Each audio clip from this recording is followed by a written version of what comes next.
Salut à tous. On se retrouve pour la review de l'épisode 4 qui est pour moi le meilleur épisode de la saison pour le moment. Que ce soit la première partie où on ressent parfaitement la tension et l'impuissance d'Izuku et Mirio qui peuvent pas aider cette petite fille malgré qu'elle réclame de l'aide, et la seconde partie de l'épisode où Izuku apprend toujours impuissant qu'All Might va mourir selon les prédictions de Night Eye. On a la nostalgie du début de l'histoire avec des plans qui rappellent grandement l'épisode 2 et cette OST qui a marqué nos mémoires. Dans la gestion des émotions et des transitions entre les deux parties, tout était très bien réalisé et j'ai absolument rien à redire dessus. L'épisode commence donc avec un petit retour en arrière par rapport à la scène post-crédit de l'épisode 3.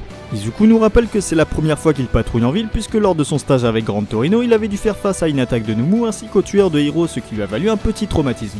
Et alors qu'il s'interroge sur ce qui s'est passé entre Night Eye et All Might, on apprend le nom de héros de Mirio, le million, ce qui explique les chiffres qu'il a sur sa tenue. Je trouve ça assez marrant que ce soit prononcé à la française, comme quoi la France est assez inspirante pour Koei Horikoshi.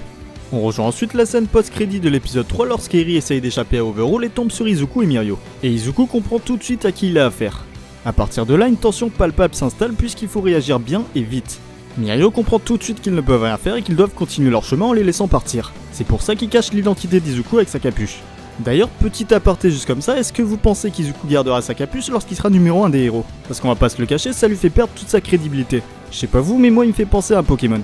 Bref, c'est là qu'on se rend compte de l'expérience qu'a Mirio par rapport à Izuku en plus de sa puissance. Il est absolument pas déstabilisé face à la situation et c'est exactement ce qu'il y a de mieux à faire. Izuku lui se laisse emporter par ses sentiments de vouloir sauver une petite fille en détresse qui le supplie de ne pas partir. Il va alors faire ce qu'il n'aurait jamais dû faire, se précipiter au risque de faire foirer tout le travail d'enquête de Night Eye. Il met clairement en jeu sa sécurité et celle de Mirio puisqu'ils savent même pas quel est l'alter d'Overhaul qui pourrait les tuer en 2 secondes. Et c'est justement ce qu'il s'apprêtait à faire si Eri n'était pas retourné vers lui. Connaissant la puissance d'Overhaul, je peux vous assurer qu'à bout portant, il aurait certainement tué Izuku qui n'était pas vraiment sur ses gardes. Heureusement pour eux qu'il s'est rien passé, mais surtout heureusement qu'Izuku patrouillait avec Mirio, sinon il se serait jeté dans la gueule du loup et My Hero Academia se serait terminé au tome 14.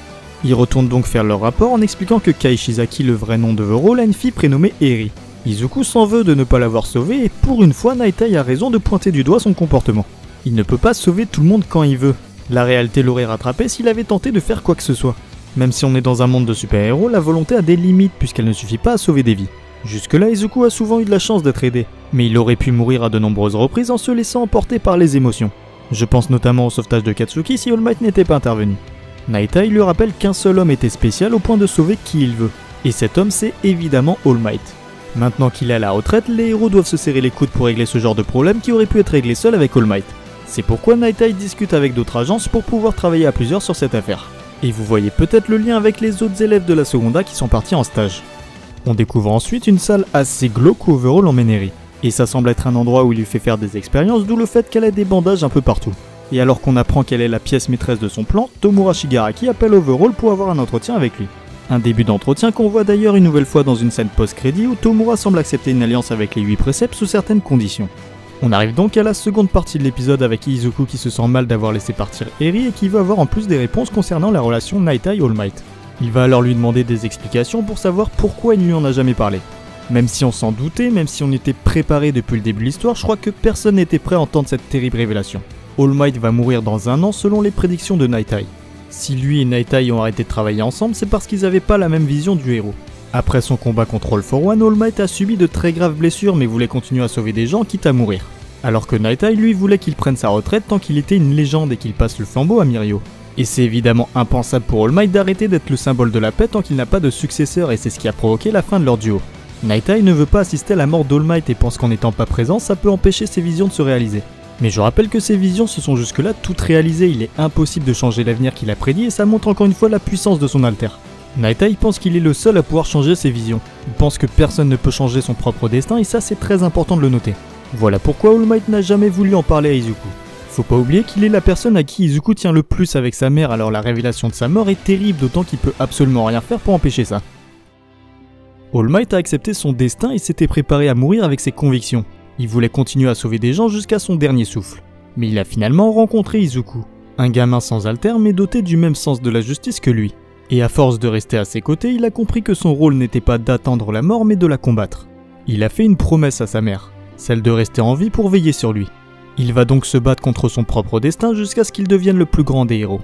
Ça fait plus de 2 ans maintenant que je réfléchis à une théorie sur le futur d'All Might et je vais enfin pouvoir vous en parler. Si je me suis lancé sur YouTube à la base, c'est pour vous faire part de cette théorie que j'ai imaginée moi-même.